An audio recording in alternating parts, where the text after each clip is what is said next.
Hello दोस्तों, स्वागत है आपका हमारे online platform VK Edu change the way of learning पर। दोस्तों, कहते हैं कि कोई भी लक्ष्य इंसान से बड़ा नहीं होता और हारा वही जो लड़ा नहीं होता। जी हाँ दोस्तों, एक बार फिर से आपका तहे दिल से हम अपने यूपी TSS पेट एग्जाम प्रैक्टिस सेट नंबर 23 में हम आपका स्वागत करते हैं। अगर आप सामान्य ज्ञान में 50 में 50 स्कोर करना चाहते हैं तो हमारे इस प्रैक्टिस सेट को लास्ट तक जरूर देखेंगे। चलिए दोस्तों, आज के पहले प्रश्न की ओर हम लोग आगे बढ़ते हैं। आज का जो पहला प्रश्न है क्या है और उसका आंसर जो है आपको कमेंट सेक्शन में बताना है। जितने सारे दोस्त जुड़े हैं एक बार अपने सभी दोस्तों तक शेयर करेंगे जिससे सभी दोस्तों को फायदा मिल सके हमारी इस क्लास का। हमारा प्रश्न है कि ह्वेनसांग किसके शासनकाल में भारत आया था, बताएंगे। ह्वेनसांग किसके शासनकाल में भारत आया था? समुद्रगुप्त, चंद्रगुप्त, विक्रमादित्य, हर्षवर्धन या फिर स्कंदगुप्त। सही आंसर क्या होगा कमेंट सेक्शन में छाप देंगे। दोस्तों, अगर बात करी जाएगी ह्वेनसांग तो ह्वेनसांग किसके शासनकाल में भारत आया था, तो इसका एकदम करेक्ट आंसर है हर्षवर्धन। हर्षवर्धन के शासनकाल में कौन आया था? ह्वेनसांग हर्षवर्धन के शासनकाल में आया था। अगर बात की जाएगी ह्वेनसांग की तो यह एक चीनी यात्री था। ह्वेनसांग एक चीनी यात्री था, सभी दोस्त ध्यान रखेंगे, जो कि हर्षवर्धन के समय में आया हुआ था। सभी दोस्त ध्यान रखेंगे। अगला जो प्रश्न है उसकी तरफ हम लोग आगे बढ़ेंगे। दोस्तों, अगला प्रश्न है इन बादशाहों में से किसे कलंदर कहा जाता है? कमेंट सेक्शन में छाप देंगे। बाबर, हुमायूं, अकबर या फिर शाहजहां। सही आंसर क्या होगा कमेंट सेक्शन में छाप देंगे। किसे कलंदर कहा जाता है? तो इसका एकदम करेक्ट आंसर है दोस्तों बाबर। ऑप्शन ए इसका एकदम करेक्ट आंसर है। ए इसका एकदम करेक्ट आंसर है। बाबर को कलंदर कहा जाता है। बाबर को कलंदर इनकी उदारता के लिए कहा जाता है। सभी दोस्त ध्यान रखेंगे, इनकी उदारता के लिए क्या कहा जाता है? इनकी उदारता के लिए कलंदर कहा जाता है। साथ ही साथ मुगल साम्राज्य के संस्थापक कौन थे? कमेंट सेक्शन में छाप देंगे। मुगल के संस्थापक कौन थे? मुगल वंश के संस्थापक कौन थे? कमेंट सेक्शन में छाप देंगे। तो बाबर जो है मुगल वंश के संस्थापक थे। और इतिहास का सबसे प्रसिद्ध युद्ध पानीपत का युद्ध इनके ही शासनकाल के दौरान में हुआ था। और इन्होंने कहा जाता है कि प्रत्येक नागरिक को एक एक चांदी का सिक्का दान में दिया था, जिसके कारण इन्हें उदारता के लिए इनकी क्या कहा गया? कलंदर कहा गया। सभी दोस्त ध्यान रखेंगे। अगला जो प्रश्न है उसकी तरफ हम लोग आगे बढ़ेंगे। बंगाल का विभाजन करने वाला गवर्नर जनरल था, कौन इसमें था? कमेंट सेक्शन में छाप देंगे। कर्जन, कैनिंग, मिंटो या फिर मेयो। सही आंसर क्या होगा कमेंट सेक्शन में छाप देंगे। किस गवर्नर जनरल के समय में बंगाल का विभाजन हुआ था? तो इसका एकदम करेक्ट आंसर है दोस्तों लॉर्ड कर्जन। लॉर्ड कर्जन के समय में, लॉर्ड कर्जन गवर्नर जनरल के काल में भारत में जो है बंगाल का विभाजन हुआ था और बंगाल विभाजन का निर्णय लिया गया था। अगला जो प्रश्न है उसकी तरफ हम लोग आगे बढ़ेंगे। फटाफट से आप सभी लोग आज के सेशन को लाइक करेंगे और ज्यादा से ज्यादा लोगों तक शेयर करेंगे। जेजाग भुक्ति किसका पुराना नाम है? कमेंट सेक्शन में छाप देंगे। जेजाग भुक्ति किसका पुराना नाम है? इलाहाबाद, स्वराष्ट्र, बुंदेलखंड या फिर कानपुर। तो जेजाग भुक्ति अगर बात करी जाएगी तो ये किस राज्य का नाम है? तो इसका एकदम करेक्ट वर्तमान समय में क्या है? बुंदेलखंड। वर्तमान समय में बुंदेलखंड है, जिसे क्या कहा जाता था? जेजाग भुक्ति कहा जाता था। सभी दोस्त ध्यान रखेंगे।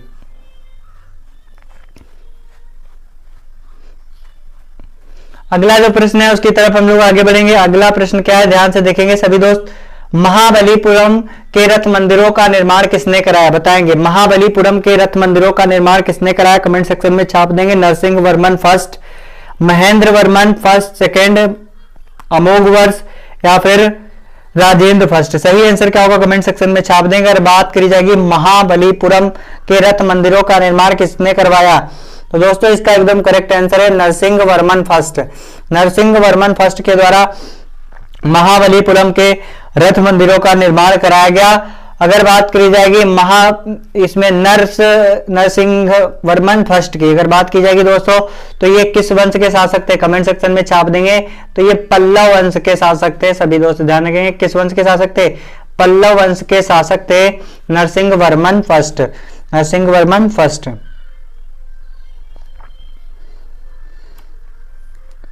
अगला जो प्रश्न है उसकी तरफ हम लोग आगे बढ़ेंगे। अगला प्रश्न है दोस्तों प्लासी का युद्ध कब लड़ा गया? अति महत्वपूर्ण प्रश्न है। 1748 में, 1757 में, 1764 में या फिर 1782 में? सही आंसर क्या होगा कमेंट सेक्शन में छाप देंगे। जितने सारे दोस्त जुड़े हुए बताएंगे प्लासी का युद्ध कब लड़ा गया। तो दोस्तों इसका एकदम करेक्ट आंसर है क्या है कमेंट सेक्शन में छाप देंगे। तो इसका एकदम करेक्ट आंसर है 1757 में। तो प्लासी के युद्ध की अगर बात की जाएगी दोस्तों, प्लासी के युद्ध की अगर बात की जाएगी तो प्लासी का युद्ध कब लड़ा गया? 1757 में 23 जून।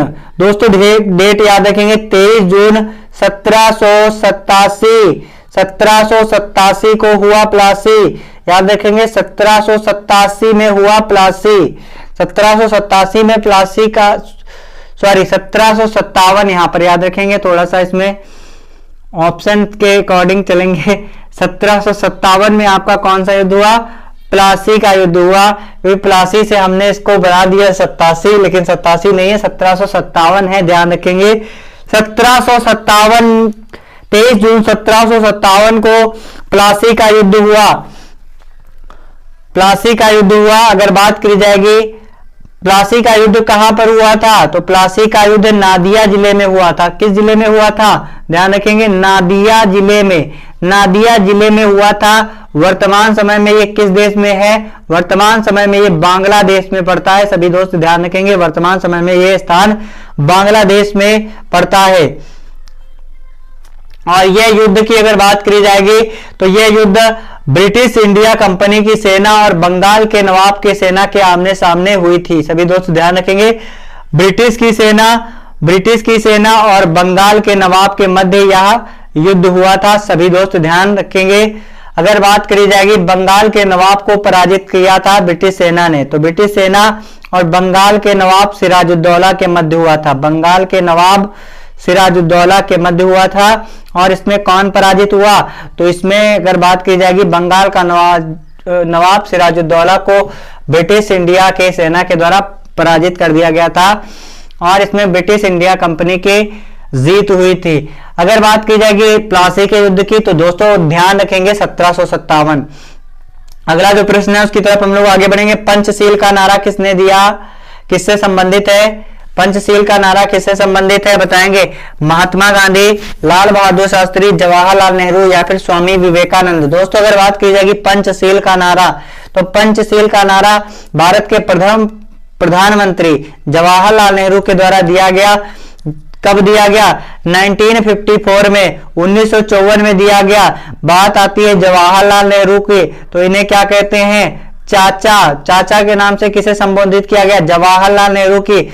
भारत के पहले प्रधानमंत्री कौन है? तो पहले प्रधानमंत्री है जवाहरलाल नेहरू।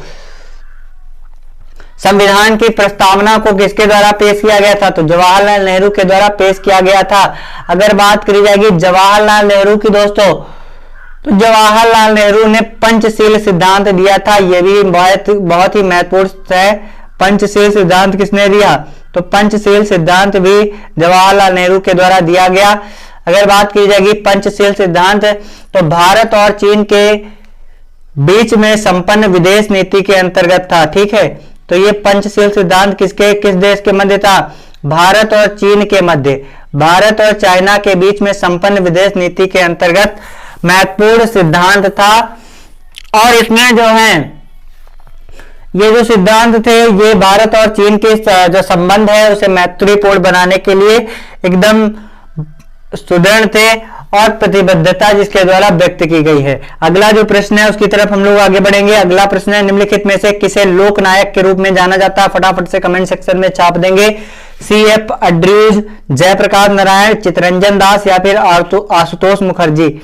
सही आंसर क्या होगा कमेंट सेक्शन में छाप देंगे। दोस्तों अगर बात की जाएगी निम्नलिखित में से किसे लोकनायक के रूप में जाना जाता है तो इसका एकदम करेक्ट आंसर है जयप्रकाश। जयप्रकाश दोस्तों इसका एकदम करेक्ट आंसर है। जयप्रकाश नारायण को लोकनायक की उपाधि दी गई। किसकी उपाधि दी गई? लोकनायक की उपाधि दी गई। सभी दोस्त ध्यान रखेंगे लोकनायक की उपाधि इनको दी गई। और ये एक प्रसिद्ध समाजवादी नेता थे। कैसे नेता थे? समाजवादी नेता थे। सभी दोस्त ध्यान रखेंगे प्रसिद्ध समाजवादी नेता थे। और इन्होंने कांग्रेस सोशलिस्ट पार्टी की स्थापना किसने की? अगर बात की जाएगी कांग्रेस, ध्यान रखेंगे कांग्रेस सोशलिस्ट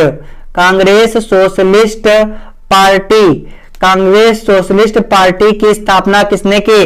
तो कांग्रेस सोशलिस्ट पार्टी की स्थापना 1934 में जयप्रकाश नारायण के द्वारा की गई। सभी दोस्त ध्यान रखेंगे, जयप्रकाश नारायण के द्वारा की गई।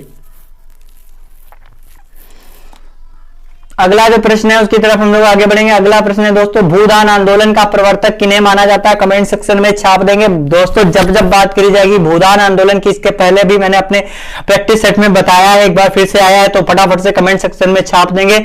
भूदान आंदोलन का प्रवर्तक किन्हें माना जाता है? जयप्रकाश नारायण, श्री राम रेड्डी, महात्मा गांधी या फिर विनोबा भावे? सही आंसर क्या होगा फटाफट से कमेंट सेक्शन में छाप देंगे सभी दोस्त। भूदान आंदोलन की अगर बात करी जाएगी तो भूदान आंदोलन के प्रवर्तक किसे माना जाता है? तो आचार्य विनोबा भावे को माना जाता है। ऑप्शन डी आपका एकदम करेक्ट आंसर है। जी हाँ दोस्तों, अगर बात की जाएगी भूदान आंदोलन, तो भूदान आंदोलन की शुरुआत कब की गई? 1951 में दोस्तों भूदान आंदोलन की शुरुआत की गई और विनोबा भावे ने इसकी शुरुआत की। अगर बात की जाएगी विनोबा भावे गांधीवादी थे, किस ध्यान रखेंगे, विनोबा भावे कैसे थे? तो ये गांधीवादी थे। इन्हें क्या कहा जाता था? तो इन्हें कहा जाता था गांधीवादी विनोबा भावे कहा जाता था। तो विनोबा भावे ने भूमि सुधार के लिए यह आंदोलन किया था। अगर बात की जाएगी भूदान आंदोलन किससे संबंधित है? तो भूमि सुधार से संबंधित है। सभी दोस्त ध्यान रखेंगे, भूमि सुधार से संबंधित है भूदान आंदोलन। और अगर बात की जाएगी इसकी शुरुआत कहां की गई थी? तो इसकी शुरुआत जो है तेलंगाना में की गई थी। सबसे पहले किस राज्य में की गई थी? तो तेलंगाना से इसकी शुरुआत की गई थी। सभी दोस्त ध्यान रखेंगे, तेलंगाना राज्य से इसकी शुरुआत हुई थी। अगला जो प्रश्न है उसकी तरफ हम लोग आगे बढ़ेंगे। हंटर आयोग ने किसके विकास पर अधिक बल दिया है? कमेंट सेक्शन में छाप देंगे। प्राथमिक शिक्षा, माध्यमिक शिक्षा, स्त्री शिक्षा या फिर तकनीकी शिक्षा? कमेंट सेक्शन में सही आंसर छाप देंगे। हंटर आयोग ने किसके विकास की बात की है? सही आंसर क्या होगा कमेंट सेक्शन में छाप देंगे। जितने सारे दोस्त जुड़े हुए एक बार लाइक करेंगे और साथ ही साथ में शेयर करेंगे। तो दोस्तों इसका एकदम करेक्ट आंसर क्या होगा कमेंट सेक्शन में छाप देंगे। तो हंटर आयोग की अगर बात करी जाएगी दोस्तों, तो हंटर आयोग ने किसके विकास पर अधिक बल दिया है? तो इसका एकदम करेक्ट आंसर है प्राथमिक शिक्षा। प्राथमिक शिक्षा पर हंटर आयोग के द्वारा विशेष बल दिया गया। अगर बात करी जाएगी हंटर की अध्यक्षता किसने की थी? तो सर विलियमसन ने की थी। सर विलियमसन ने इसकी अध्यक्षता की थी। किसने की थी? सर विलियमसन ने इसकी अध्यक्षता की थी। सभी लोग ध्यान रखेंगे, इनका नाम क्या था? सर विलियमसन हंटर इसका नाम था। सभी दोस्त ध्यान रखेंगे, सर विलियमसन हंटर के द्वारा इसकी अध्यक्षता की थी।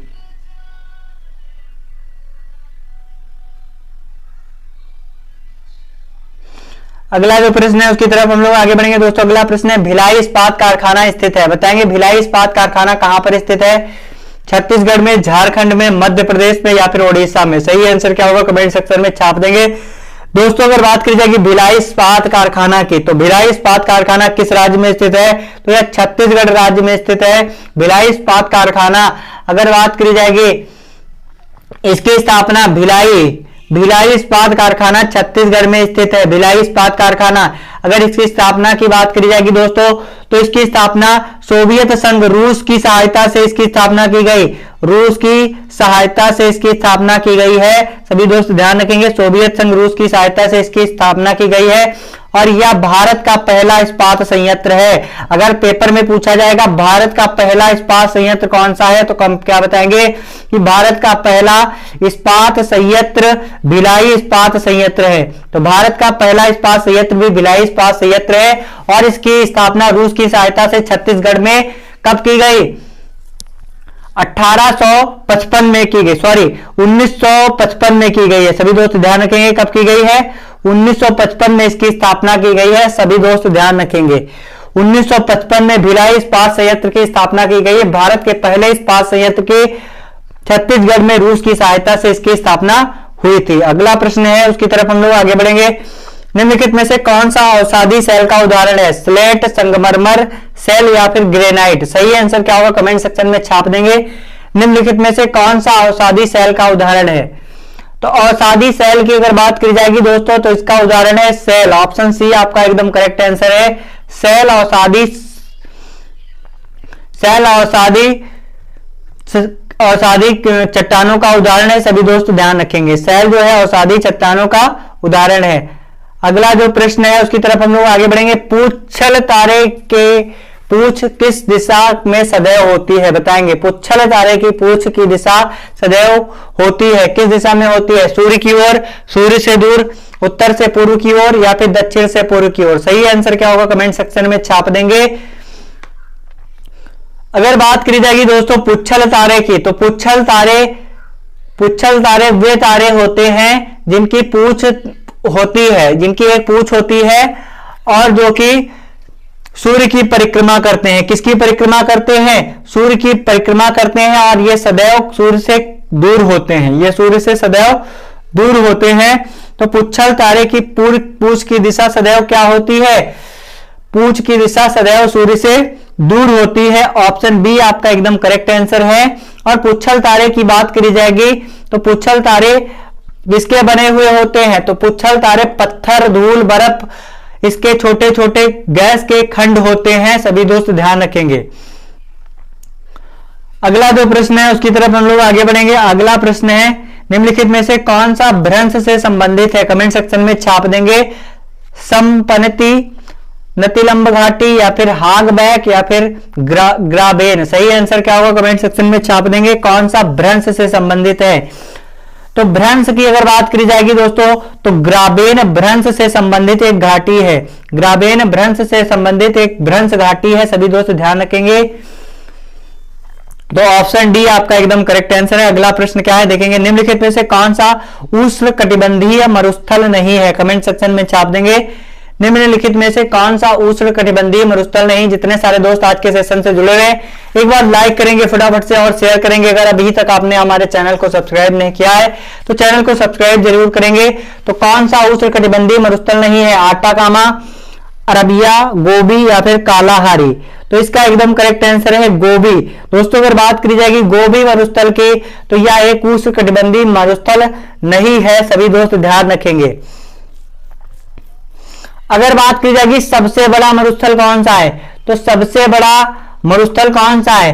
तो उष्णकटिबंधीय का सबसे बड़ा मरुस्थल कौन सा है? तो सबसे बड़ा मरुस्थल है दोस्तों, सभी को पता होना चाहिए सबसे बड़ा मरुस्थल कौन सा है। तो सबसे बड़ा मरुस्थल है सहारा। कौन सा मरुस्थल है? सहारा मरुस्थल सबसे बड़ा है, सभी दोस्त ध्यान रखेंगे। और अगर बात की जाएगी इसके और अन्य कौन कौन से मरुस्थल हैं तो उनके नाम आपको पता होना चाहिए। आटाकामा, अरबिया, कालाहारी, ये जो आपके दिए हुए हैं अन्य तीन, ये भी आपके उष्णकटिबंधीय मरुस्थलों में आते हैं। अगला जो प्रश्न है उसकी तरफ हम लोग आगे बढ़ते हैं।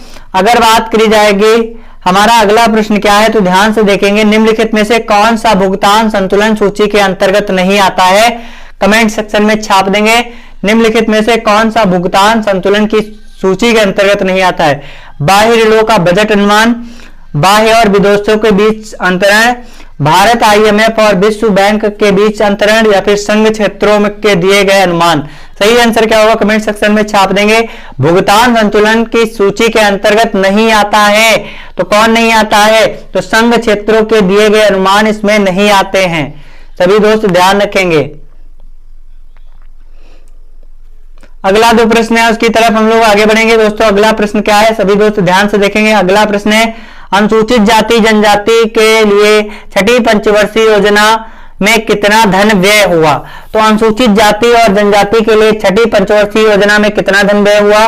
237 करोड़, 300 करोड़, 500 करोड़, या फिर 600 करोड़। तो अगर बात करी जाएगी छठी पंचवर्षीय योजना में अनुसूचित जाति, अनुसूचित जनजाति योजना में जनजाति के लिए कितना धन व्यय हुआ? तो इसका एकदम करेक्ट आंसर है 300 करोड़ रुपए। 300 करोड़ रुपए का व्यय हुआ, सभी दोस्त ध्यान रखेंगे। अगर बात करी जाएगी छठी पंचवर्षीय योजना, तो छठी पंचवर्षीय योजना की बात याद रखेंगे। छठी पंचवर्षीय की अगर बात की जाएगी तो यह किसके मध्य था? 1980 से 85। 1980 से 85 दोस्तों क्या था? 1980 से 85 आपकी छठी पंचवर्षीय योजना थी, सभी दोस्त ध्यान रखेंगे। और इसमें इसका मुख्य उद्देश्य क्या था? तो ध्यान रखेंगे गरीबी उन्मूलन। गरीबी उन्मूलन इसका मुख्य उद्देश्य था, ध्यान रखेंगे। गरीबी उन्मूलन, तीव्र औद्योगिकरण, गरीबी उन्मूलन, तीव्र औद्योगिकरण इसका मुख्य जो है उद्देश्य था।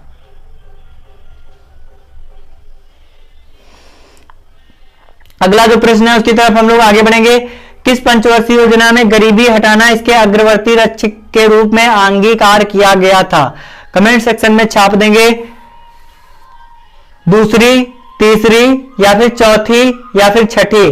तो किस पंचवर्षीय योजना में गरीबी हटाना इसके अग्रवर्ती लक्ष्य के रूप में लक्ष्य के रूप में अंगीकार किया गया था? तो हमने अभी आपको बताया था, इस प्रश्न के ठीक पहले वाला प्रश्न था जिसका उद्देश्य क्या था? गरीबी उन्मूलन, गरीबी को हटाना तथा तीव्र औद्योगिकरण छठी पंचवर्षीय योजना का है। तो सभी दोस्त याद रखेंगे, इसका सही आंसर क्या हो जाएगा? छठी हो जाएगा।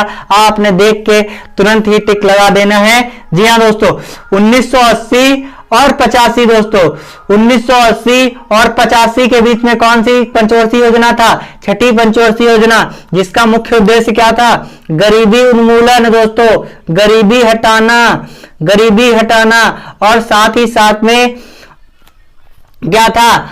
औद्योगिकरण लाना। क्या है? तीव्र औद्योगिकरण इसका मुख्य उद्देश्य था। तो दोस्तों आशा करते हैं आप लोग भूलेंगे नहीं, एग्जाम सेंटर तक तो बना के रखेंगे और उसके बाद हम आपके दिमाग में ऐसा छापने वाले पंचवर्षीय योजना से रिलेटेड एक बहुत ही अच्छा वीडियो हम आपके लिए अपलोड करने वाले हैं। कल से परसों तक आपके कमेंट सेक्शन में अगर हमारे मिलेगा, अगर कुछ बच्चे कहेंगे तो मैं उस वीडियो को अवश्य अपलोड करूंगा। तो आप सभी लोग अगर पंचवर्षीय योजना से रिलेटेड अगर क्लास चाहते हैं तो फटाफट से कमेंट सेक्शन में जरूर बताएंगे। अगला जो प्रश्न है उसकी तरफ हम लोग आगे बढ़ेंगे।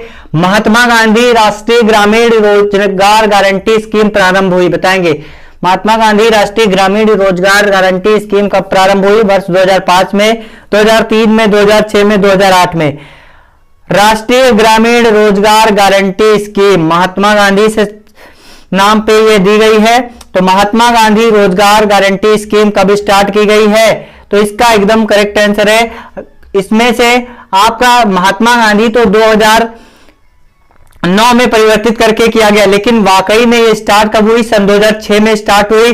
और 2006 में कब स्टार्ट हुई? तो दोस्तों ध्यान रखेंगे, 2 फरवरी सन 2006, 2 फरवरी सन 2006 को ये स्टार्ट हुई। इसका नाम था राष्ट्रीय ग्रामीण रोजगार गारंटी योजना इसका नाम था। बाद में दोस्तों अगर बात करी जाएगी 2 अक्टूबर सन 2009 को क्या किया गया?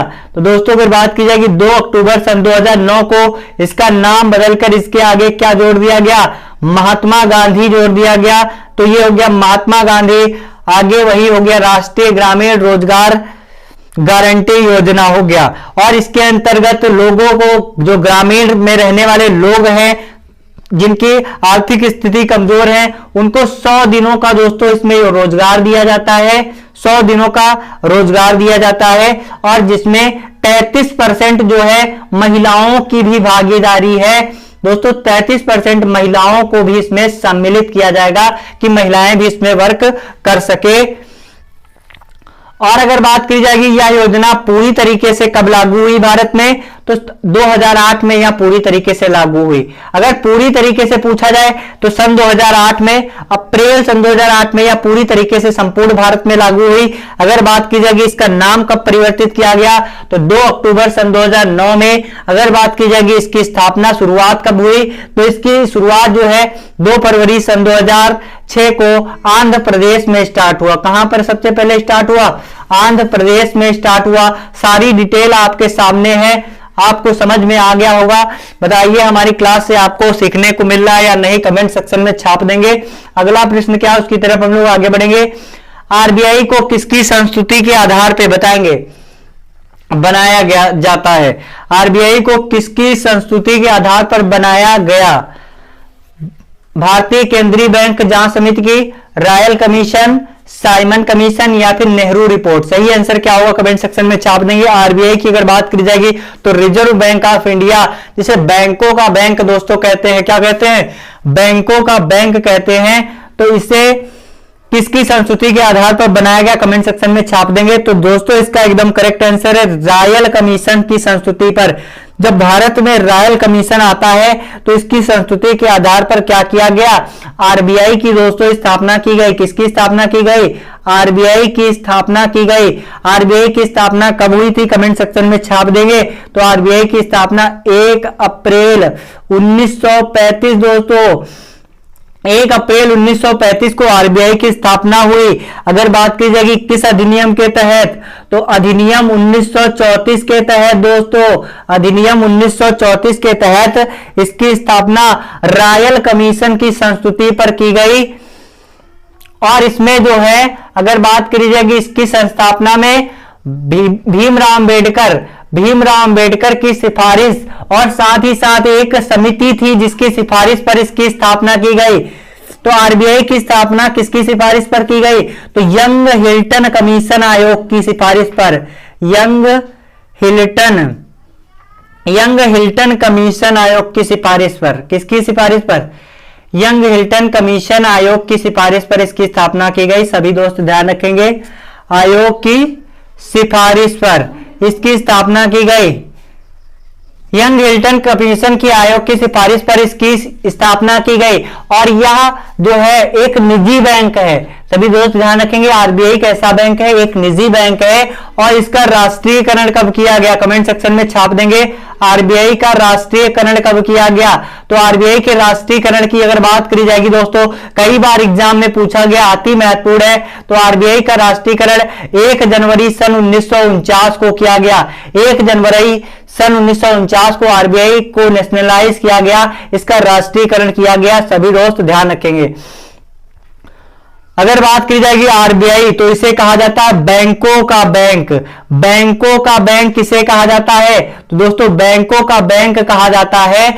इसका भारत में स्थित सभी बैंकों का नियंत्रण किस बैंक पर है, तो भारत में स्थित सभी बैंकों का नियंत्रण किसके हाथ में है, तो भारत में स्थित सभी बैंकों का नियंत्रण दोस्तों आरबीआई के हाथ में है। अगर बात की जाएगी भारत के पहले आरबीआई के गवर्नर कौन थे, कमेंट सेक्शन में छाप देंगे। और वर्तमान समय में कौन है, कमेंट सेक्शन में छाप देंगे। अगला जो प्रश्न है उसकी तरफ हम लोग आगे बढ़ेंगे। भारतीय संविधान का कौन सा भाग मौलिक अधिकारों से संबंधित है, कमेंट सेक्शन में बताएंगे। भारतीय संविधानों का कौन सा भाग मौलिक अधिकारों से संबंधित है, भाग 1, भाग 2, भाग 3 या फिर भाग 4, कमेंट सेक्शन में सही आंसर छाप देंगे। भारतीय संविधान का कौन सा भाग मौलिक अधिकारों से संबंधित है, तो दोस्तों इसका एकदम करेक्ट आंसर है ऑप्शन सी, भाग 3। भाग 3 की अगर बात की जाएगी तो इसमें मौलिक अधिकारों का वर्णन किया गया है। मौलिक अधिकार दोस्तों बात की जाएगी मौलिक अधिकार की, मौलिक अधिकार को हम लोग फंडामेंटल ड्यूटीज के नाम से भी जानते हैं इंग्लिश वालों।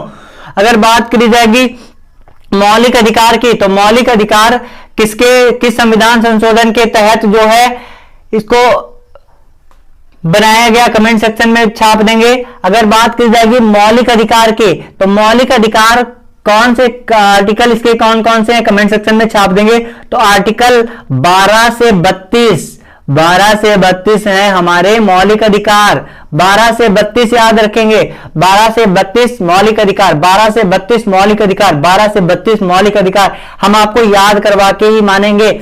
भाग 3 आर्टिकल 12 से 32 मौलिक अधिकार कहां से लिए गए, तो मौलिक अधिकार दोस्तों अमेरिका के संविधान से लिए गए। अमेरिका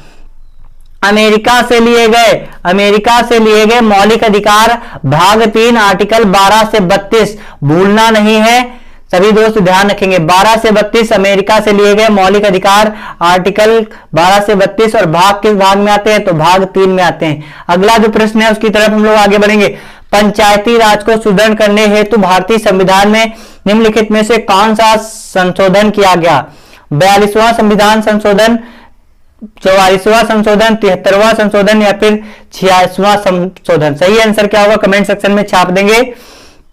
पंचायती राज को सुदृढ़ करने के लिए भारतीय संविधान में निम्नलिखित में से कौन सा संशोधन किया गया, तो दोस्तों इसका एकदम करेक्ट आंसर है पंचायती राज को सुदृढ़ करने के लिए कौन सा संशोधन किया गया, तो 73वां संविधान संशोधन इसका एकदम करेक्ट आंसर है, जिसके द्वारा संविधान के भाग में कौन सी अनुसूची जोड़ी गई, तो भाग 9 में 11वीं अनुसूची जोड़ी गई। किस भाग 9 में क्या करा गया, भाग 9 में 11वीं अनुसूची जोड़ी गई, सभी दोस्त ध्यान रखेंगे। 11वीं अनुसूची जोड़ी गई, सभी दोस्त ध्यान रखेंगे। अगला प्रश्न क्या है, उसकी तरफ हम लोग आगे बढ़ेंगे।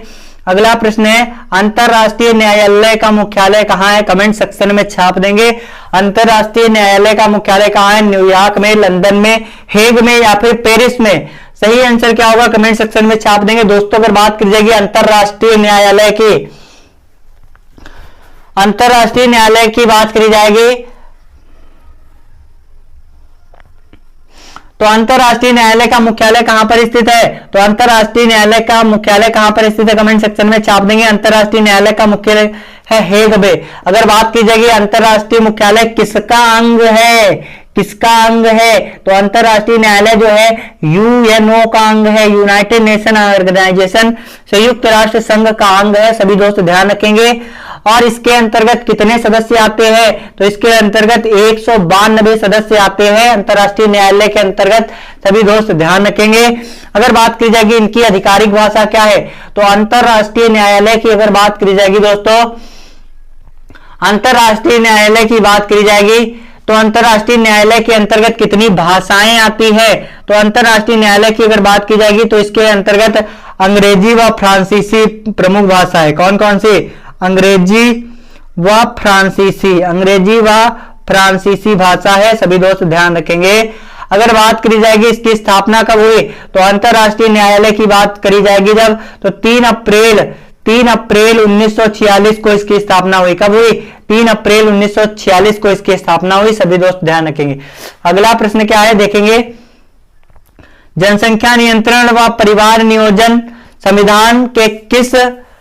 संविधान के अंतर्गत किस सूची का विषय है? अगर बात की जाएगी जनसंख्या नियंत्रण या फिर परिवार नियोजन, तो दोस्तों यह संविधान के अंतर्गत किस सूची का विषय है? कमेंट सेक्शन में छाप देंगे। राज्य सूची का विषय है, संघ सूची का विषय है, समवर्ती सूची का विषय है या फिर अवशिष्ट सूची का विषय है? तो अगर बात की जाएगी जनसंख्या नियंत्रण व परिवार नियोजन, तो यह समवर्ती सूची का विषय है। किसका विषय है? समवर्ती, दोस्तों समवर्ती सूची का विषय है, या सभी दोस्त ध्यान रखेंगे।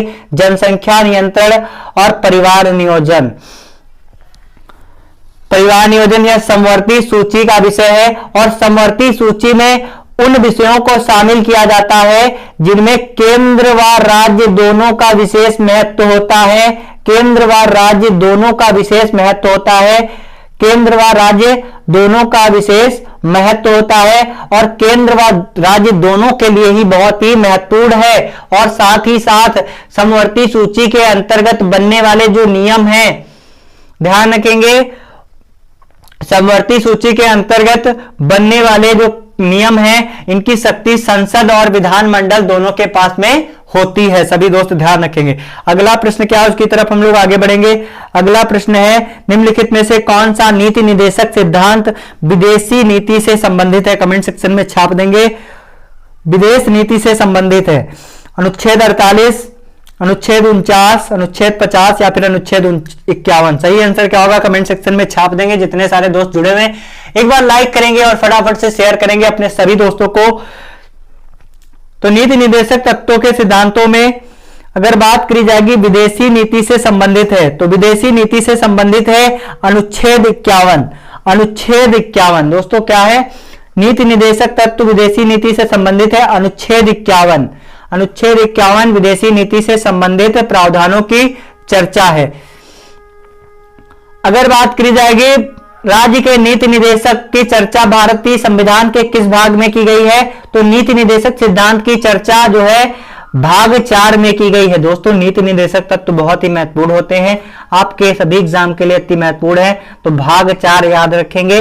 नीति निदेशक सिद्धांत की चर्चा किसमें की गई है? तो भाग 4 में की गई है। और अगर बात की जाएगी नीति निदेशक तत्वों के जो स्रोत हैं कहां से लिए गए हैं, किस देश से लिए गए हैं, तो इसका एकदम करेक्ट आंसर है आयरलैंड। दोस्तों ध्यान रखेंगे, आयरलैंड से नीति निदेशक तत्व जिसका स्रोत आयरलैंड का संविधान है। अगला जो प्रश्न है उसकी तरफ हम लोग आगे बढ़ेंगे। जेली बनाने के लिए किस परिरक्षक का प्रयोग किया जाता है? फटाफट से कमेंट सेक्शन में छाप देंगे। जेली बनाने के लिए किस परिरक्षक का प्रयोग किया जाता है? शर्करा का, पेक्टिन का, सल्फाइड का या फिर सल्फर डाइऑक्साइड का। तो दोस्तों अगर बात करी जाएगी जेली बनाने के लिए किसे परिरक्षक के रूप में प्रयोग किया जाता है, तो इसका एकदम करेक्ट आंसर है पेक्टिन। पेक्टिन दोस्तों ध्यान रखेंगे, पेक्टिन। तो इस जेली को बनाने के लिए पेक्टिन नामक परिरक्षक का प्रयोग किया जाता है। अगला जो प्रश्न है उसे हम लोग देखेंगे, केसर प्राप्त किया जाता है, बताएंगे केसर प्राप्त किया जाता है। तो केसर को बात करी जाएगी कहां से प्राप्त किया जाता है, केसर की अगर बात करी जाएगी दोस्तों तो यह सबसे ज्यादा एक्सपेंसिव स्पीसीज होता है, सबसे ज्यादा महंगा मसालों की श्रेणी में आने वाला होता है, क्योंकि ये जो है हजारों पौधों से मात्र कुछ चंद ग्राम प्राप्त किया जाता है, इसको फूलों से प्राप्त किया जाता है। तो अगर बात करी जाएगी इसमें जो है एक फ्लावर से केवल एक केसर प्राप्त होता है, ऐसा माना जाता है। तो अगर बात की जाएगी केसर की, तो केसर को सैफरॉन के नाम से जाना जाता है और यह एक सुगंध देने वाला पौधा है और साथ ही साथ में इसे मसाले के रूप में भी प्रयोग किया जाता है।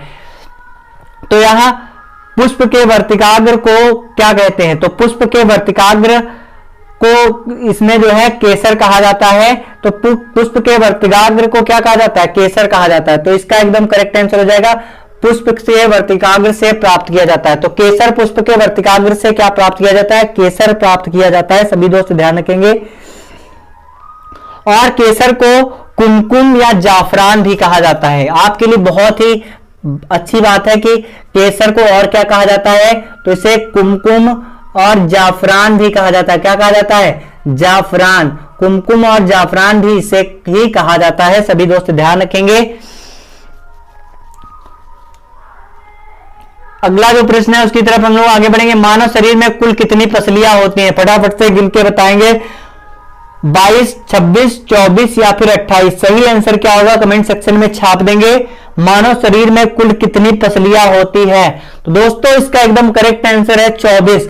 ऑप्शन सी इसका एकदम करेक्ट आंसर है, सभी दोस्त ध्यान रखेंगे 24 होती हैं। और पसलियां अगर बात करी जाएगी तो पसलियां हमारे हृदय और फेफड़े दोनों की क्या करती हैं, सुरक्षा करती हैं। हमारे हृदय और फेफड़े के सिक्योरिटी गार्ड कौन है, तो हमारी पसलियां है, ध्यान रखेंगे। तो पसलियां क्या करती हैं, तो पसलियां हृदय तो समझते ही है सभी के है। तो हृदय और क्या कहते हैं, हृदय और हमारे शरीर में हृदय की और किसकी सुरक्षा करते हैं, तो हमारे शरीर में पसलियां जो है हृदय और फेफड़े की सुरक्षा करते हैं। किसकी सुरक्षा करते हैं, फेफड़े की सुरक्षा करते हैं, सिक्योरिटी गार्ड हैं, ध्यान रखेंगे। पसलियां सिक्योरिटी गार्ड है, ध्यान रखेंगे। अगर बात की जाएगी ये कहां पर होती हैं, तो वक्ष स्थल पर होती है, दो साइड में होती हैं और दोनों तरफ 12-12 होती हैं, ध्यान रखेंगे। टोटल कितनी होती हैं, 24 होती हैं, सभी दोस्तों ध्यान रखेंगे। अगला प्रश्न क्या उसकी तरफ हम लोग आगे बढ़ेंगे। टीएबी का टीका किस रोग का बचाव करता है, कमेंट सेक्शन में छाप देंगे। टीएबी का टीका किस रोग का बचाव करता है, तदैपिक का, डिप्थीरिया का, मियादी बुखार का या फिर काली खांसी का। तो टीएबी का टीका जो है दोस्तों ये मियादी बुखार से बचाव करता है। किससे बचाव करता है, मियादी बुखार से बचाव करता है। और मियादी बुखार को हम लोग टाइफाइड के नाम से जानते हैं। किस नाम से जानते हैं, टाइफाइड नाम से जानते हैं। यह एक संक्रामक रोग होता है और किस जीवाणु से फैलता है, कमेंट सेक्शन में छाप देंगे। कई बार एग्जाम में पूछा गया कि टाइफाइड जो बुखार आता है या फिर टाइफाइड रोग जो है क्या एक संक्रामक रोग है, किस जीवाणुओं के संक्रमण से होता है, तो लिख लेंगे साल्मोनेला टाइफी। क्या होता है, साल्मोनेला टाइफी से होता है क्या, तो साल्मोनेला टाइफी से टाइफाइड रोग होता है, सभी दोस्त ध्यान रखेंगे। और यह दूषित जल और दूषित भोजन, और इसकी वाहक कौन होती है, तो मक्खियां इसकी वाहक होती हैं, सभी दोस्त ध्यान रखेंगे। अगला जो प्रश्न है उसकी तरफ हम लोग आगे बढ़ेंगे। फटाफट से सभी लोग आज के सेशन को लाइक करेंगे और साथ ही साथ में शेयर करेंगे। अगला जो है प्रश्न है, यातायात सिग्नलों में लाल बत्ती का प्रयोग किया जाता है क्योंकि ये खराब दृष्टि वाले लोगों को दिखाई देती है, ये सुंदर दिखाई देती हैं, या फिर इनकी तरंगदैर्घ्य सबसे अधिक होती है और लंबी दूरी से देखी जा सकती है, या फिर इनमें से कोई नहीं। तो दोस्तों इसका सही आंसर क्या होगा कमेंट सेक्शन में छाप देंगे। यातायात के सिग्नलों में लाल बत्ती का प्रयोग किया जाता है क्योंकि इनकी तरंगदैर्घ्य सबसे अधिक होती है और काफी लंबी दूरी से लाल रंग को आसानी से देखा जा सकता है। तो लाल रंग की तरंगदैर्घ्यता सबसे क्या होती है, ज्यादा होती है, सबसे ज्यादा होती है। सभी दोस्त ध्यान रखेंगे, सबसे ज्यादा होती है। और अगर बात करी जाएगी नीले रंग की, तो नीले रंग की तरंगदैर्घ्यता क्या होती है, सबसे कम होती है। तो आप ध्यान रखेंगे, लाल रंग की तरंगदैर्घ्यता सबसे ज्यादा और नीले रंग की तरंगदैर्घ्यता सबसे कम होती है।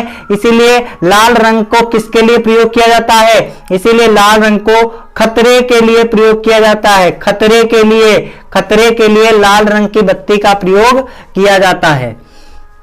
अगला जो प्रश्न है उसकी तरफ हम लोग आगे बढ़ेंगे।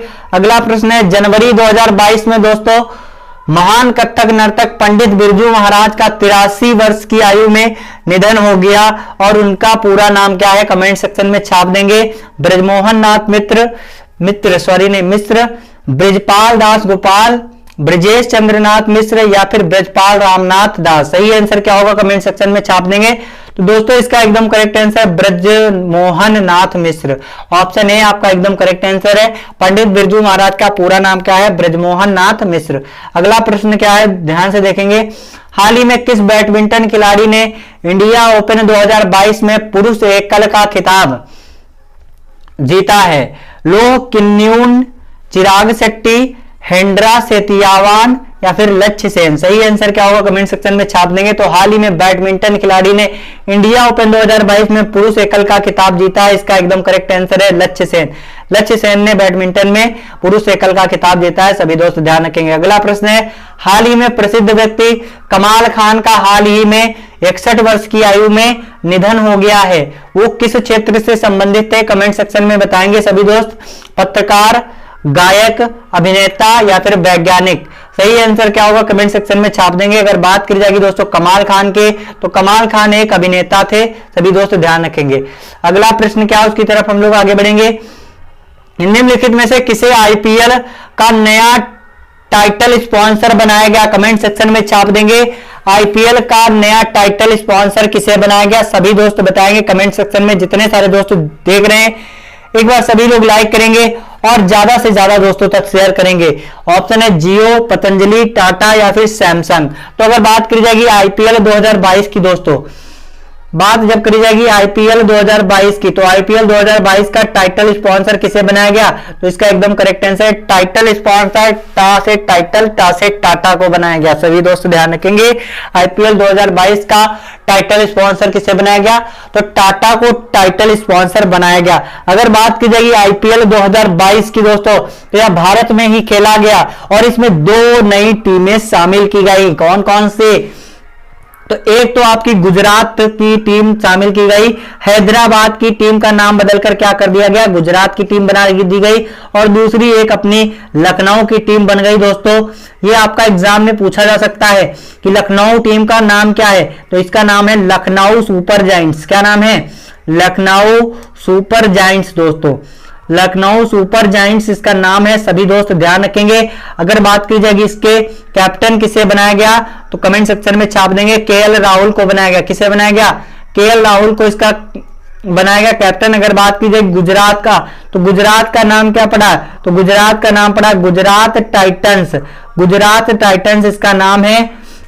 अगर बात की जाएगी इसके कप्तान कौन है, तो इसके कप्तान है हार्दिक पांड्या। जी हाँ दोस्तों, हार्दिक पांड्या, हार्दिक पांड्या। अगर बात की जाएगी आईपीएल 2022 की विजेता टीम कौन सी है, तो विजेता टीम वही गुजरात टाइटंस है, जिसके कैप्टन कौन है, जिसके कैप्टन है हार्दिक पांड्या। सभी दोस्त ध्यान रखेंगे, विजेता कौन सी है, तो गुजरात टाइटंस है, जिसके कैप्टन कौन है, हार्दिक पांड्या। और सबसे महंगा खिलाड़ी कौन है, कमेंट सेक्शन में छाप देंगे। आईपीएल 2022 का सबसे महंगा खिलाड़ी कौन है और किस टीम के द्वारा खरीदा गया, कमेंट सेक्शन में बताएंगे सभी दोस्त। हमारा अगला प्रश्न क्या है उसकी तरफ हम लोग आगे बढ़ेंगे। अगला प्रश्न है, 11 जनवरी 2022 को संपूर्ण भारत में लाल बहादुर शास्त्री की कौन सी पुण्यतिथि मनाई गई, कमेंट सेक्शन में छाप देंगे। 11 जनवरी 2022 को संपूर्ण भारत में लाल बहादुर शास्त्री की कौन सी पुण्यतिथि मनाई गई, 56वीं, 58वीं, 64वीं या फिर 71वीं। सही आंसर क्या होगा, कमेंट सेक्शन में छाप देंगे। तो दोस्तों 11 जनवरी 2022 को संपूर्ण भारत में लाल बहादुर शास्त्री की 56वीं पुण्यतिथि मनाई गई। ऑप्शन ए आपका एकदम करेक्ट आंसर है, सभी दोस्त ध्यान रखेंगे। अगला प्रश्न क्या, उसकी तरफ हम लोग आगे बढ़ेंगे। हाल ही में रेल मंत्रालय ने केवड़िया रेलवे स्टेशन का नाम बदलकर क्या कर दिया है? जी हाँ दोस्तों, केवड़िया रेलवे स्टेशन का नाम बदल दिया गया है। तो इसका नाम क्या पड़ा है? Vallabh Bhai railway station, Ekta Nagar railway station, unity India railway station या फिर समस्त एकता रेलवे स्टेशन। तो दोस्तों अगर बात की जाएगी केवड़िया रेलवे स्टेशन की, तो इसका नाम बदलकर कर दिया गया एकता नगर रेलवे स्टेशन। क्या कर दिया गया? एकता नगर रेलवे स्टेशन। अगर बात करी जाएगी दोस्तों रोहतांग सुरंग, तो बताएंगे रोहतांग सुरंग का नाम बदलकर क्या कर दिया गया? फटाफट से कमेंट सेक्शन में छाप देंगे। रोहतांग सुरंग का नाम बदलकर क्या कर दिया गया? तो रोहतांग सुरंग की बात की जाएगी तो दोस्तों इसका नाम बदलकर कर दिया गया अटल सुरंग। अटल सुरंग को अभी गिनीज वर्ल्ड रिकॉर्ड में शामिल किया गया है। अगर बात की जाएगी इसकी लंबाई कितनी है, तो 9.02 किलोमीटर इसकी लंबाई है, सबसे लंबी सुरंग है, भारत की सबसे लंबी सुरंग है अटल सुरंग, ध्यान रखेंगे। अगला जो बात करी जाएगी राजीव गांधी खेल रत्न पुरस्कार का नाम बदलकर क्या कर दिया गया? कमेंट सेक्शन में छाप देंगे। राजीव गांधी खेल रत्न पुरस्कार का नाम बदलकर क्या कर दिया गया? तो इसका नाम बदलकर क्या कर दिया गया? मेजर ध्यानचंद। सभी दोस्त ध्यान रखेंगे, मेजर ध्यानचंद खेल रत्न कर दिया गया है। तो जो अभी हाल ही में नाम बदले गए तो उनको आप लोग एक बार देख लेंगे फटाफट से। ये आपके करंट अफेयर के पोर्शन के लिए बहुत इंपॉर्टेंट होने वाला है। अगला जो प्रश्न है उसकी तरफ हम लोग आगे बढ़ेंगे। प्रधानमंत्री नरेंद्र मोदी ने प्रतिवर्ष संपूर्ण भारत में किस तारीख को वीर बाल दिवस के रूप में मनाने की घोषणा की है? कमेंट सेक्शन में छाप देंगे।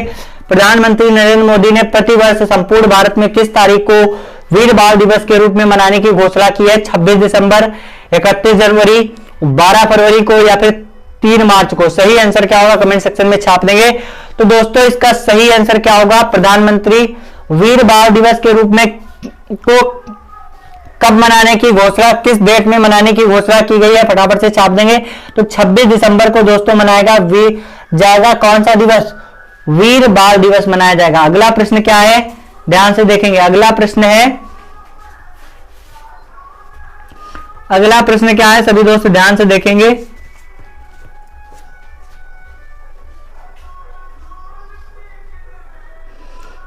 अगला प्रश्न है दोस्तों, हाल ही में कौन अकेले दक्षिण ध्रुव पर पहुंचने वाली पहली भारतीय मूल की महिला बनी है? बताएंगे।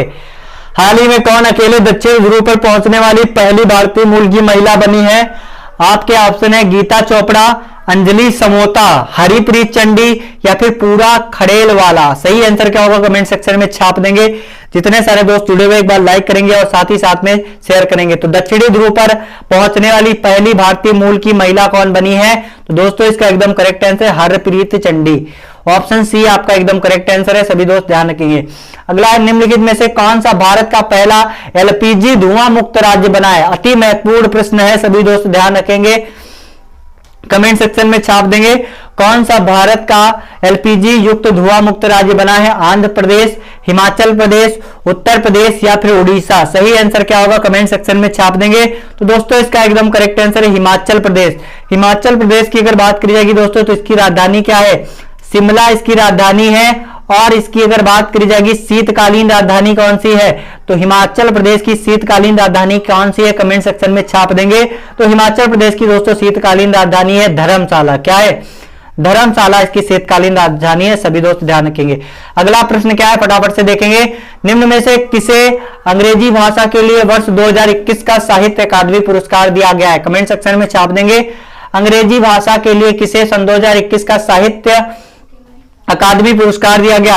स्मृति वर्मा, आशा चौधरी, नमिता गोखले या फिर मोनिका झा? सही आंसर क्या होगा? कमेंट सेक्शन में छाप देंगे। जितने सारे दोस्त जुड़े हुए, अंग्रेजी भाषा के लिए 2021 का साहित्यिक अकादमी पुरस्कार किसे दिया गया है? स्मृति वर्मा, आशा चौधरी, नमिता गोखले या फिर मोनिका झा? तो दोस्तों इसका एकदम करेक्ट आंसर है अंग्रेजी भाषा का साहित्य अकादमी पुरस्कार 2022 में किसे मिला है? नमिता गोखले को मिला है। किसे मिला है? नमिता गोखले को।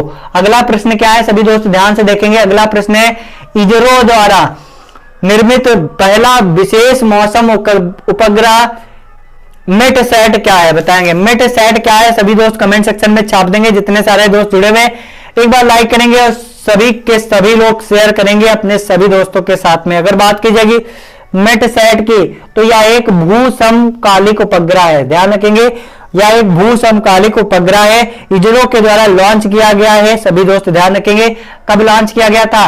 12 सितंबर सन 2002 को, 12 सितंबर सन 2002 को लॉन्च किया गया था।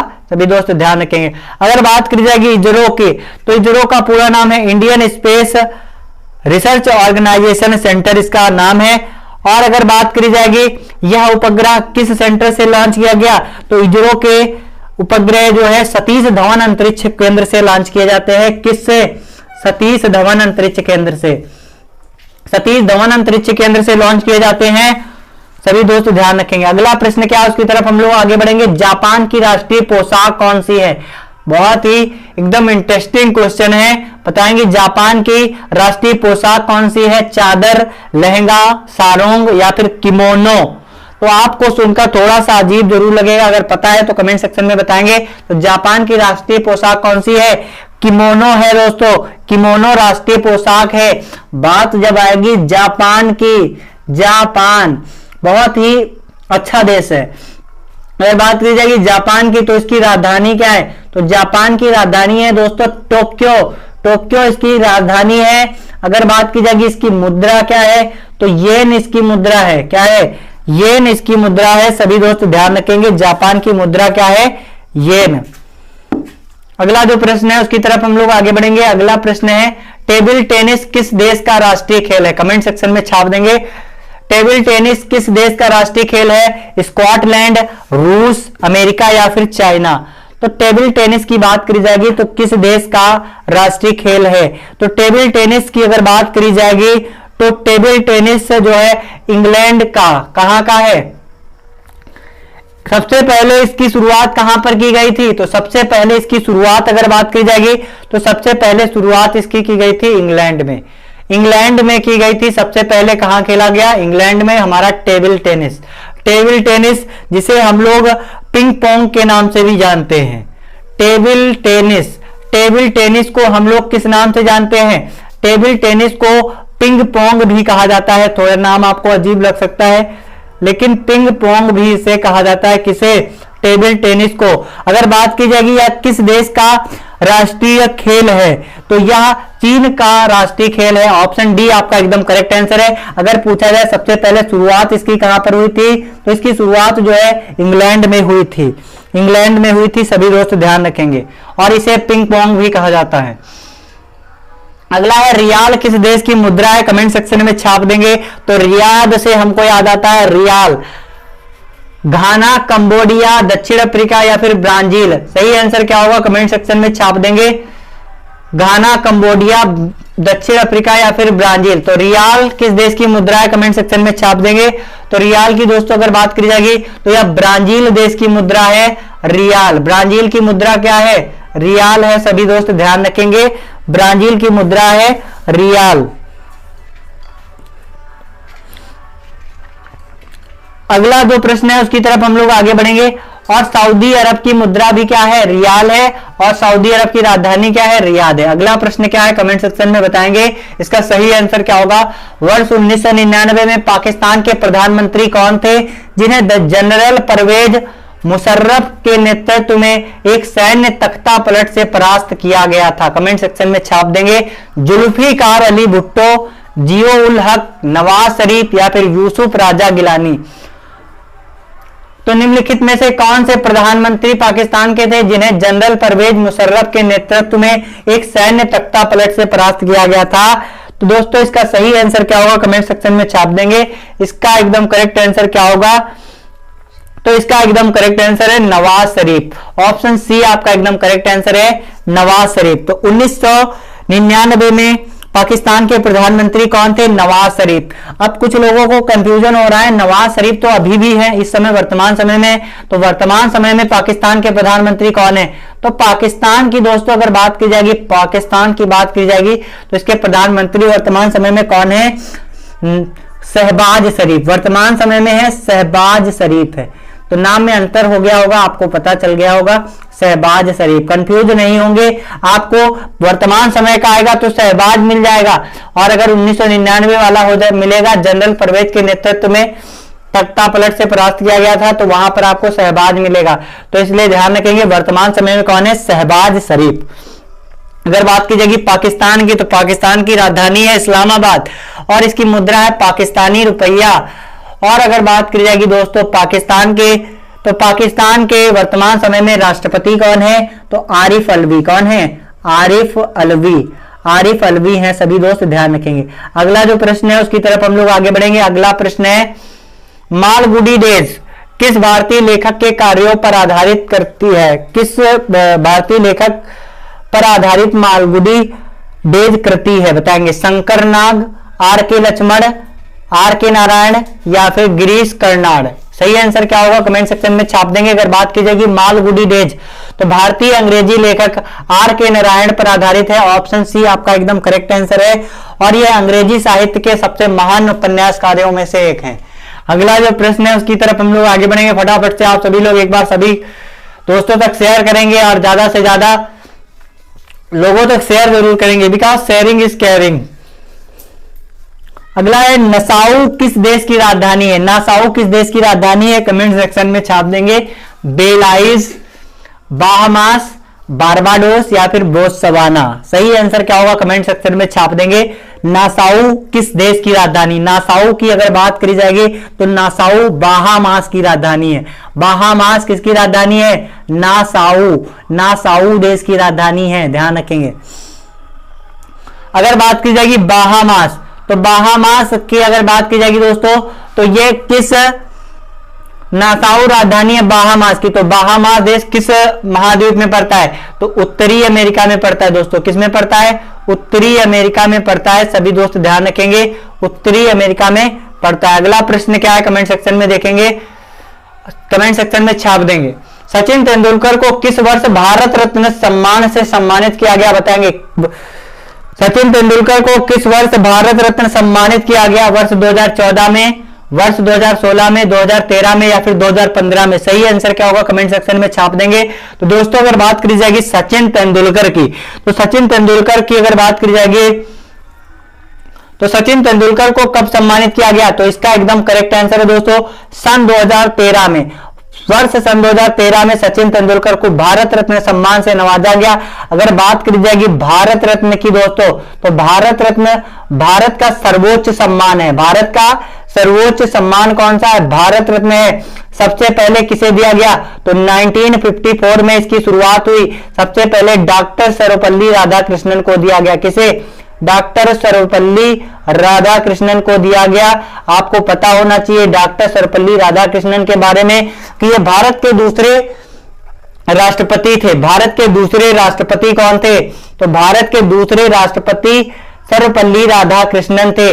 और साथ ही साथ अति महत्वपूर्ण आपका यह है कि भारत के पहले उपराष्ट्रपति कौन थे, तो भारत के पहले वाइस प्रेसिडेंट जिसे कहते हैं, तो भारत के पहले उपराष्ट्रपति कौन थे, तो भारत के पहले उपराष्ट्रपति डॉक्टर सर्वपल्ली राधाकृष्णन थे। तथा साथ ही साथ में ये भारत के पहले ऐसे व्यक्ति थे जिन्होंने लगातार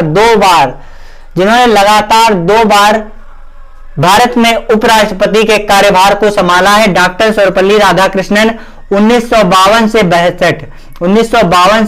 62 तक। सभी दोस्त ध्यान रखेंगे। और इनके जन्म दिवस पर कौन सा दिवस मनाया जाता है, 5 सितंबर को शिक्षक दिवस मनाया जाता है। सभी दोस्त ध्यान रखेंगे, इनके जन्म दिवस पर क्या मनाया जाता है, तो 5 सितंबर को शिक्षक दिवस मनाया जाता है। अगर आपसे पूछा जाए भारत रत्न सम्मान पहली बार कितने लोगों को दिया गया, तो भारत रत्न सम्मान पहली बार 3 लोगों को मिला।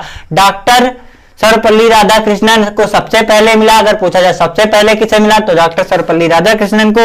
अगर पूछा जाए सबसे पहले कितने लोगों को मिला, तो सबसे पहले 3 लोगों को मिला। कौन कौन लोग थे, doctor Sarvepalli Radhakrishnan, doctor sir CV Raman को रमन प्रभाव के लिए मिला। 28 फरवरी 1928 को डॉक्टर सर्वपल्ली राधाकृष्णन के द्वारा जो है क्या की गई थी, तो इसके रमन प्रभाव की खोज की गई थी। तो 28 फरवरी को राष्ट्रीय विज्ञान दिवस के रूप में मनाया जाता है। और साथ ही साथ में सी राजगोपालाचारी को भी दिया गया। अगला जो प्रश्न है उसकी तरफ हम लोग आगे बढ़ेंगे। अगला प्रश्न है पीसीए बैंकों का वित्तीय स्थिति को उपयुक्त बनाए रखने के लिए पर्यवेक्षी उपकरण का पूर्ण रूप है। Prompt collective action, prompt corrective action, possible corrective action या फिर पॉसिबल कोलेक्टिव एक्शन। सही आंसर क्या होगा कमेंट सेक्शन में छाप देंगे। जितने सारे दोस्त जुड़े हुए एक बार लाइक करेंगे और साथ ही साथ में शेयर करेंगे। तो पीसीए जो कि आपका बैंकों की वित्तीय स्थिति को उपयुक्त बनाए रखने के लिए पर्यवेक्षी उपकरण का कार्य करती है, तो इसका एकदम करेक्ट आंसर क्या हो जाएगा पीसीए। तो इसका एकदम करेक्ट आंसर है दोस्तों prompt corrective action. Option B आपका एकदम करेक्ट आंसर हो जाएगा। सभी दोस्त ध्यान रखेंगे। और इसे अगर बात की जाएगी किसके द्वारा लॉन्च किया गया, तो इसे आरबीआई के द्वारा लॉन्च किया गया। वही RBI, reserve bank of India, बैंकों का पप्पा जिसे कहते हैं, क्या कहते हैं, बैंकों का पप्पा, बैंकों का बैंक कहते हैं। ठीक है, बैंकों का पप्पा, बैंकों का बैंक कहते हैं, ध्यान रखेंगे। अगला जो प्रश्न है उसकी तरफ हम लोग आगे बढ़ेंगे। भारत में राष्ट्रीय युवा दिवस कब मनाया जाता है, कमेंट सेक्शन में छाप देंगे। अति महत्वपूर्ण प्रश्न है, लास्ट का प्रश्न एकदम गजब का प्रश्न है। आप सभी लोगों ने अगर अभी तक हमारे सेशन को शेयर नहीं किया तो फटाफट से अपने सभी दोस्तों तक शेयर करेंगे। 12 जनवरी, 12 नवंबर, 12 जुलाई या फिर 15 दिसंबर। सही आंसर क्या होगा कमेंट सेक्शन में छाप देंगे। भारत में राष्ट्रीय युवा दिवस कब मनाया जाता है, तो दोस्तों इसका एकदम करेक्ट आंसर है 12 जनवरी। 12 जनवरी को कौन सा दिवस मनाया जाता है, राष्ट्रीय युवा दिवस। क्या मनाया जाता है, राष्ट्रीय युवा दिवस। राष्ट्रीय युवा दिवस, नेशनल यूथ डे दोस्तों मनाया जाता है। सभी दोस्त ध्यान रखेंगे 12 जनवरी को ही क्यों मनाया जाता है, क्योंकि 12 जनवरी को हमारे देश के आन बान शान स्वामी विवेकानंद जी का जन्म हुआ था। किसका जन्म हुआ था, स्वामी विवेकानंद। स्वामी विवेकानंद का जन्म हुआ था। सभी दोस्त ध्यान रखेंगे स्वामी विवेकानंद का जन्म हुआ था 12 जनवरी को। उनके जन्म होने के अवसर पर क्या मनाया जाता है, तो राष्ट्रीय युवा दिवस मनाया जाता है। सभी दोस्त ध्यान रखेंगे। आज का सेशन हमारा यही तक है। अगर आपको हमारा सेशन अच्छा लगा हुआ है तो ज्यादा से ज्यादा लोगों तक शेयर कर दीजिए। एक अच्छा प्यारा सा कमेंट आप हमारे कमेंट सेक्शन में कर सकते हैं और साथ ही साथ लाइक जरूर करेंगे। तो आप सभी लोग लास्ट तक बने रहे उसके लिए बहुत बहुत धन्यवाद। अगर बात करी जाएगी, आप सभी लोग प्रतिदिन 8 बजे शाम को हमारे सेशन से अवश्य जुड़ेंगे। लास्ट में बस वही कहना चाहते हैं जो कि हर रोज कहते हैं कि अपनी मंजिल को भुलाकर जिया भी तो क्या जिया, अगर है दम तो उसे पाकर दिखा। लिख दे खून से अपनी कामयाबी की कहानी को और बोल दे उस किस्मत से, अगर है दम तो मिटा कर दिखा। जी हाँ दोस्तों, इस बार जंग जो है किसी और से नहीं है, खुद से है। इस बार खुद से लड़कर जीत कर दिखाना है, उनको करके दिखाना है जो कहते हैं कि तुमसे ना हो पाएगा, तुमसे ना हो पाएगा, उनको करके दिखाना है।